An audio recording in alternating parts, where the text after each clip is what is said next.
Hello everyone, আমার আরেকটি ব্লগে তোমাদের সবাইকে স্বাগতম। তো দেখো, আমি সকাল সকাল কিন্তু আমার কাজ হয়ে গেছে। হয়ে যাওয়ার পর কিন্তু আমি ছেলেকে পড়াতে বসাচ্ছি। মানে ছেলের কিছু হোমওয়ার্ক ছিল, সেই হোমওয়ার্কগুলোই ও করছে।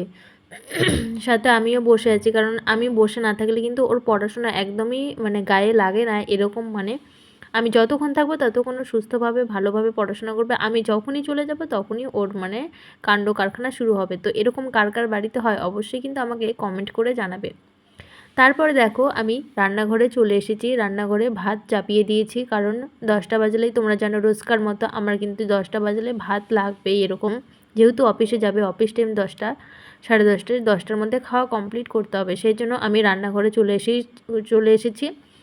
তো এই যে রান্না বসিয়েছি, ডাল করছি, ভাজা করছি, তারপরে আবার বাজারে গেছে, বাজার আনবে, সেটাও তোমাদের সঙ্গে আমি শেয়ার করব কি বাজার আনবে। আমরা কিন্তু একদম সিম্পলভাবে খাই, অত মশলা তেল ঝাল কমই খাই, যেহেতু বাড়িতে বয়স্ক লোক আছে, আমার শাশুড়ি মা খান। তারপর আমার ছেলের বাবাও কিন্তু খুবই হালকা খায়। তো আমিও হালকা খেতে পছন্দ করি, কারণ এখন তেল মশলা খেলে কিন্তু অনেক কিছু প্রবলেম দেখা যায়, যেহেতু সব কিছু জিনিস সবজি টবজি সার দিয়েই কিন্তু তৈরি। বাইরের যে সার হয় সেই সারটা দিয়েই তৈরি। সেই জন্য কিন্তু আমরা খুবই হালকা পাতলা ঝোলই খাই, সবসময় হালকা। আমার আবার বেশি করে হালকা খেতেই ভালো লাগে এরকম। তো দেখো, এর মধ্যে আমাদের যে বাজার চলে এসেছে, তো এখানে পাবদা মাছ এনেছে, আমি পাবদা মাছ করব। পাবদা মাছ এনেছে, তো পাবদা মাছটাই করব।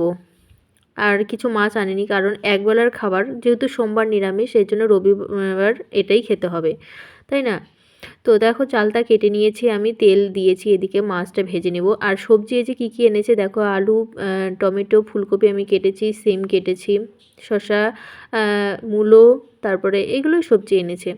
তো তার মধ্যে দেখো, আমি এর মধ্যেই সবজি কেটে নিয়েছি, ফুলকপি আলু বেগুন দিয়ে ঝোল করব মাছের, সেইটাই মশলা দিয়ে, হালকা মশলা দিয়েছি, আদা জিরে বাটা পেঁয়াজ বাটা দিয়ে মশলাটা কষাচ্ছি। এটা কষে টষে একদম জল দিব, দেওয়ার পর মাছটা ছেড়ে দেবো, তাহলে কিন্তু আমার ঝোলটা রেডি হয়ে যাবে।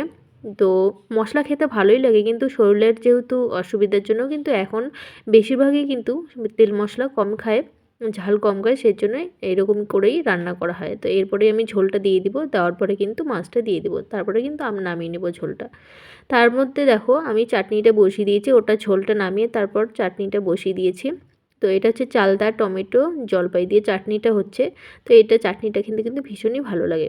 তো আমার এই ছোটো ছোটো মিনি ব্লগগুলো কেমন লাগে অবশ্যই কমেন্ট করে জানাবে। আবারও দেখা হবে নেক্সট অন্য কোনো ব্লগে। ততক্ষণ সুস্থ থেকো, ভালো থেকো।